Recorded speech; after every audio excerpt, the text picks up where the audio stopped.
Olá pessoal, sejam bem-vindos de volta ao canal. Hoje nós vamos falar, como eu prometi para vocês, sobre essa série nova que está no Netflix, os Bridgerton.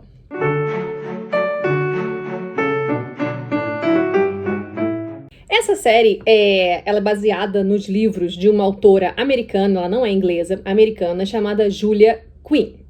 A primeira coisa que eu tenho que dizer para vocês é meu preconceito. Toda vez que eu passava numa livraria, eu via dezenas de livros dessa mulher, dessa Julia Quinn. Sempre com uma capa brega, né? Uma moça de costas, assim, com uma roupa de época.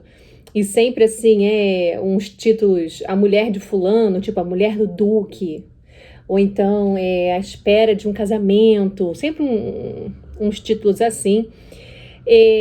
Sempre achei que fossem uns romances assim, tipo Sabrina, esses romances que tinham antigamente em banca de jornal.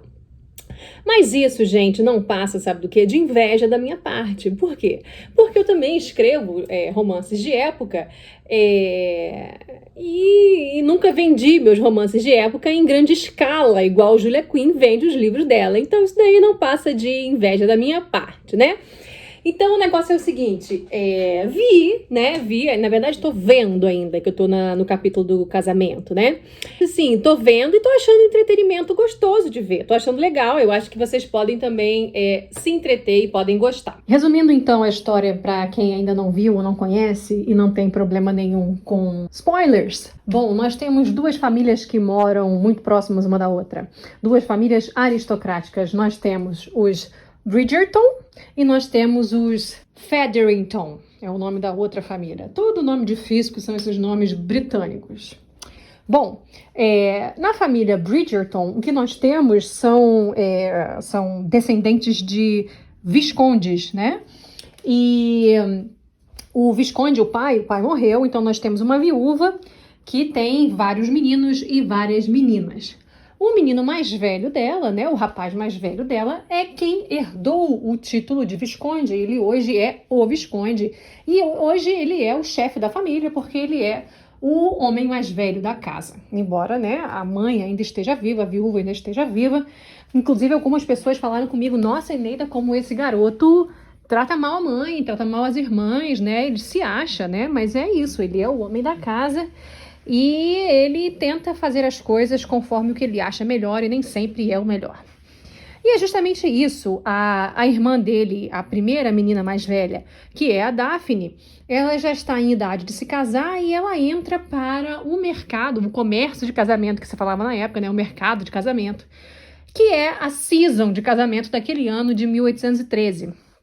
Na Inglaterra, assim como nos Estados Unidos também tinha, havia uma temporada de casamento. Que é isso? As meninas que estavam em idade de se casar e queriam se casar, elas se colocavam à mostra na sociedade. Nós estamos falando de aristocratas e de pessoas também de classe média alta, né? De burgueses de classe média alta, mesmo que não tenham nenhum título de nobreza, tá? E quais são as vantagens de uma season de casamento, de uma temporada de casamentos? Bom, gente, como vocês sabem, casamento antigamente, né, inclusive para algumas pessoas até hoje, mas antigamente era de fato um negócio, né, uma associação que você está unindo riquezas, você pode estar unindo sobrenomes e unindo riquezas. Bom, então é preciso saber o que o outro lado tem a oferecer. No caso das meninas, é oferecido o dote. Como eu já falei para vocês, o dote da menina é um adiantamento de herança. Bom, então, já que a sociedade raciocina dessa forma e pensa dessa forma o casamento, né? Entende o casamento como um negócio, quando a temporada está aberta e você estabelece quais são as meninas que estão aptas a casar, como também é uma sociedade em que a proximidade do homem com a mulher também não é permitida, né, gente? Vocês sabem toda a moralidade que existia nessa época. Agora, finalmente, é colocada uma bandeira verde naquela garota, como se ela tivesse pintada de verde, para que os homens que, porventura, quisessem cortejá-las, para que eles chegassem mais próximos delas e conversassem com a família também, para que trocassem algumas ideias, para que elas dançassem, é a oportunidade que elas podem ir a vários bailes e dançar com vários rapazes para conversar um pouco com eles, né? Elas também podem opinar com pai e mãe se gostam mais de fulano ou se gostam mais de Beltrano, né? A gente sempre sabe que é um acordo entre famílias, mas que é bom que elas conheçam os rapazes, conversem e possam pelo menos indicar algumas preferências. As casadoiras são as meninas e os rapazes solteiros são pessoas que você... É triste, na verdade, né?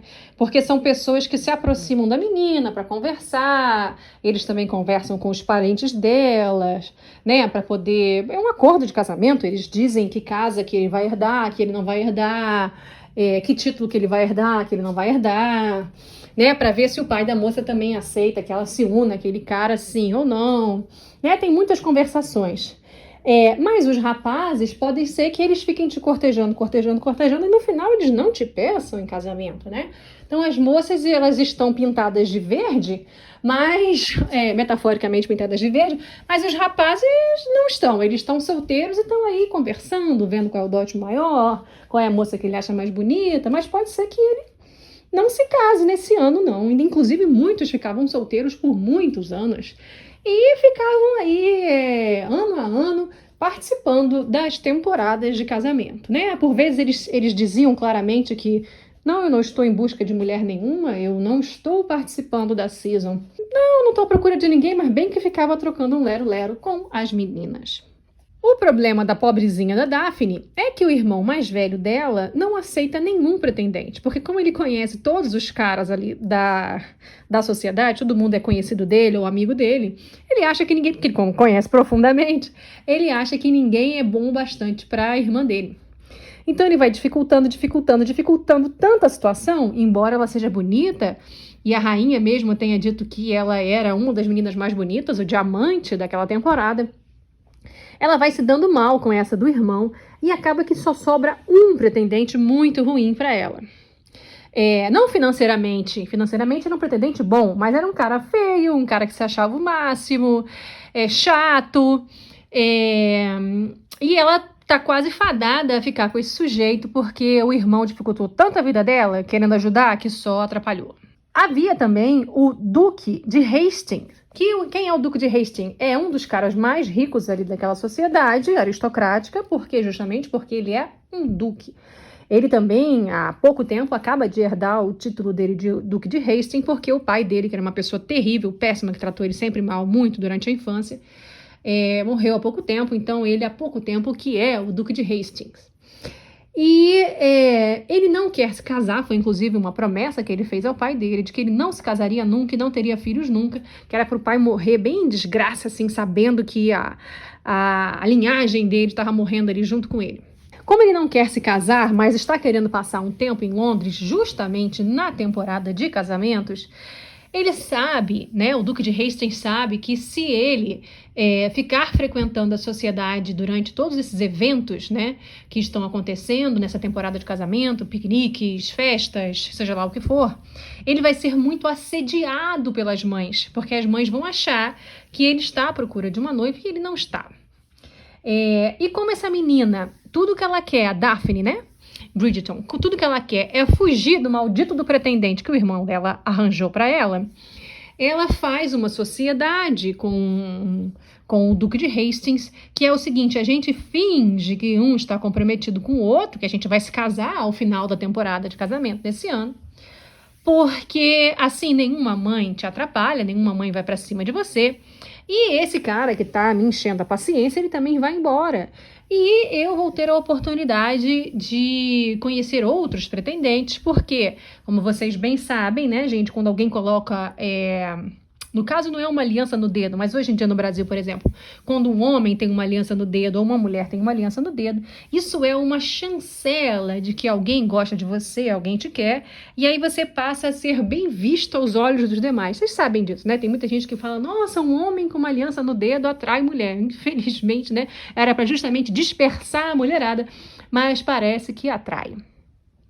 Bom, então a ideia dela era isso, né? Que ela indo se casar com o Duque de Hastings, estando à espera de que ele proponha a mão dela, E isso era uma coisa que era divulgada na imprensa, né? Quando a pessoa finalmente propõe a mão e a pessoa aceita, os proclamas correm na imprensa. Mas ele não faria isso nunca, né? Porque aquilo dali era só uma associação entre os dois. A demora dele para que ele pedisse a mão dela encorajaria outras pessoas, outros sujeitos, outros caras dali da sociedade a tomarem coragem e pedirem a mão dela antes, então, essa era a ideia. Mas aí eles se apaixonam, como toda história, né, gente, que vocês possam imaginar. Eles se apaixonam, acabam se casando e papapi, papapá, não vou ficar contando muito, que eu já contei muito. Agora, eu entrei em contato com vocês, tanto aqui pelo YouTube quanto pelo Instagram. Eu tenho Instagram, gente, tá? Vocês que me perguntam, eu tenho Instagram. Ele se chama Poética dos Museus, então é só colocar @Poética dos Museus aí no Instagram que vocês vão me achar. Pedi lá nos stories para que vocês também fizessem perguntas, e veio uma enxurrada de perguntas, tanto aqui do YouTube, né, quanto lá pelo Instagram. Eu vou tentar responder aqui para vocês. Mas vamos começar então pelo básico do básico do básico que todo mundo me perguntou. As pessoas queriam saber o quanto daquilo tudo ali tem verdade histórica e o quanto que não tem. Então a primeira coisa que eu quero deixar claro para vocês é: isso é uma ficção, isso é uma espécie de fábula quase, tá? Não vejam isso como verdade histórica. Isso é uma história teoricamente ambientada em 1813, ou seja, com alguns aspectos de 1813 ali presentes, né? Alguns aspectos de moda, não todos, mas alguns aspectos de moda, alguns aspectos de cabelo, alguns aspectos de arquitetura e de carruagem, seja lá o que for. Mas aquilo dali é só uma fábula, aquilo dali é uma ficção, tá? Quase que uma história de contos de fada, possivelmente ambientada no período da regência ali da Inglaterra. Então é o seguinte, vou pegar aqui meu caderninho que eu anotei várias coisas. Vocês não reparam no meu caderninho, que meu caderninho é da Eufrásia Teixeira Leite, mas meu filho resolveu fazer arte em cima dele, ó, tá vendo que tá rabiscado? Né? Eu mandei fazer esse caderninho pra mim. Mas meu filho quis customizar, né? Customizar o caderno. Então, gente, vamos assim colocar os pingos nos is. Primeiro, essa história se passa em 1813, que é o período, tá dentro do período da regência na Inglaterra. O que é o período da regência na Inglaterra? Esse período, ele vai de 1811 até 1820. Por quê? Porque o rei George III, ele, nesse período aí, ele já estava claramente louco. O rei George, esse George III é o tal do rei doido, o rei maluco, tá? Que a Inglaterra teve. Ele governou antes de forma normal e, teoricamente, ele governou até 1820, que foi quando ele morreu, mas não. De 1811 até 20, ele estava, digamos que, interditado, porque ele estava maluco, e o filho dele mais velho é que era o regente. E aí, em 1820, o rei George III morre, e esse filho dele mais velho, que já estava sendo regente, ele assume o trono e vira rei de fato e de direito.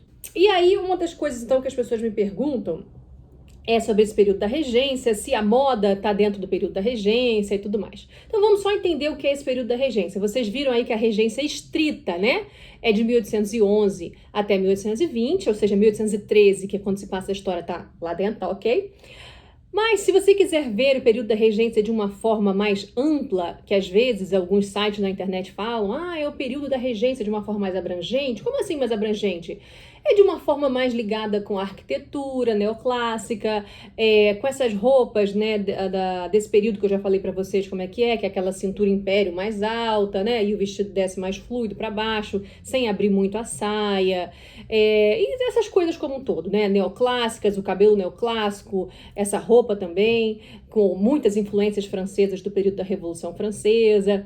Então, algumas pessoas tratam esse período da regência britânica de uma forma um pouco mais ampla, que iria de 1795 até 1837, que é quando começa o período vitoriano de 1837, tá bom? Essa seria o período da regência de uma forma mais ampliada, e não a regência estrita, política estrita, que foi de 11 até 20. Ou seja, se você pegar esse período da regência mais ampliada, nada mais é do que você ver a regência por uma questão estética, né? Por uma questão estética e arquitetônica, uma questão cultural. É quase como se você fosse linkar né, todas essas questões culturais e dizer, olha, eu estou vendo uma unidade aqui, vamos dar um nome para essa unidade? E aí chamaria de período da regência. Nada mais é do que o período onde se passam as histórias da Jane Austen, por exemplo, né, Razão e Sensibilidade, Orgulho e Preconceito, Emma, né, tudo tá aí passando aí no finalzinho do 18 e no início do 19, que ele tem características próprias, né? Que são essas características aí da moda império, da arquitetura neoclássica, do cabelo neoclássico, né? Do início aí que o romantismo está começando a bombar, né? Com força. Então, para mim, essas são as características aí do período regencial na Inglaterra. E aí, gente, uma das coisas que vocês me perguntaram era: a rainha, ela era negra? Como é que era essa questão dos negros? Porque essa era uma das coisas que eu queria falar para vocês na série. A série, ela tá bastante multirracial e isso é uma coisa muito boa.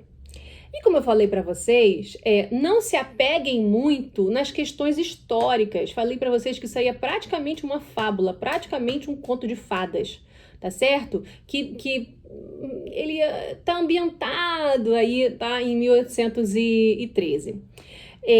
Então, gente, a Netflix, ela quis fazer algo que fosse mais inclusivo, né? Que tivessem pessoas que não ficassem só essa lavagem branca que costumam ser as séries de época, sobretudo quando elas são da Europa mesmo, né?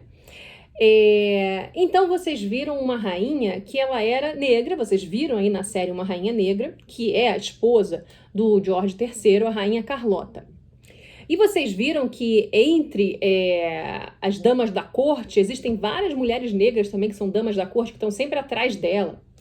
Além disso, você também viu o próprio Duque de Hastings, que é Nossa Senhora, mas é gatíssimo. Prestem atenção nesse homem. Vale ver a série por causa desse homem. Eu tô aqui dando a dica, tá? Pra vocês, tá? Que esse cara realmente ficou ótimo. O Duque de Hastings, que também é negro, e o pai dele também era negro, a mãe dele era negra na série, e a outra senhora que também ajudou a criar ele, que é um personagem importante no livro, também é negra. Além disso, naquela outra família, não a família dos Bridgerton, mas na outra que mora em frente a eles, que tem as 3 meninas, e uma delas é gordinha, que é a Penélope, existe uma prima delas, né, que morava no campo e que veio ficar ali com elas porque tá grávida, tá escondendo a gravidez, também é claramente uma moça negra. E assim como existem outros personagens negros que você vai vendo na figuração, né, você vai vendo en passant ali na história. Então, como vocês podem ver, não existem só pessoas brancas nessa série. E aí, e uma coisa que eu achei interessante é que os negros não são tratados como são tratados nas histórias americanas, ou mesmo nas histórias aqui do Brasil, que é com um fundo histórico da época, do tipo, as pessoas viam de forma diferente, havia preconceito, aí vocês podem me perguntar qual é o grau de preconceito que tinha na época e que não tinha, tá? Porque o preconceito de cor de pele é uma coisa que vai ficar pior, vai ficar bem pior ao final do 19 e no início do 20. Posso depois fazer até um vídeo aqui para vocês. No início do século 19, a questão da sua cor de pele, caso você fosse uma pessoa livre, né? Caso você fosse uma pessoa livre, não influenciava tanto, né? E a depender também da sua riqueza, da sua histórico e tudo mais. Então é uma coisa muito interessante que os personagens negros, eles são simplesmente pessoas, né, gente? Não é assim que é com todo mundo, não é? Você não precisa ter o olho azul e o cabelo loiro para você ser uma pessoa numa história, né? E a outra pessoa que tem uma outra cor de pele, um outro cabelo, é considerado assim, algo diferente, né? Às vezes não tem um histórico de vida a ser contado, né? Não tem ambições, igual empregada doméstica em novela da Globo. Como é que era antigamente, as negras? Elas estavam só ali fazendo figuração, né? Elas não tinham um histórico de vida, elas não tinham ambições e sonhos para o futuro, elas muitas das vezes não tinham nenhum interesse romântico ou nenhum outro interesse acadêmico ou de profissional, ou seja lá o que for, né? Algum sonho, como eu falei para vocês, algum sonho. Ah, meu sonho é ser cineasta. Ah, meu sonho é abrir uma padaria. Não tinha. Tava ali só igual um 2 de pau ali, em pé, servindo café e fazendo alguma coisa. Então, nesta série, os personagens negros são Pessoas, como todos os outros personagens, estão ali vivendo, né, com seus históricos de vida. No caso do Duque de Hastings, que é o personagem principal, né, que casa com a Daphne, ele tem um histórico de vida traumático, que a história aborda, né, do pai dele, como é que era, a relação dele com o pai dele. Por isso ele tem os seus anseios, as suas angústias, os seus medos de casar e de ter filhos e tudo mais. É justificado com a história de vida dele. Então, eu achei, assim como a menina que é prima lá daquela outra família, a menina que tá grávida, ela também tem as questões dela e a história dela. E a cor não importa em absolutamente nada. E ninguém nunca menciona a cor dessas pessoas em absolutamente momento nenhum. Né? Então, eu achei isso interessante. Porque muitas das vezes, algumas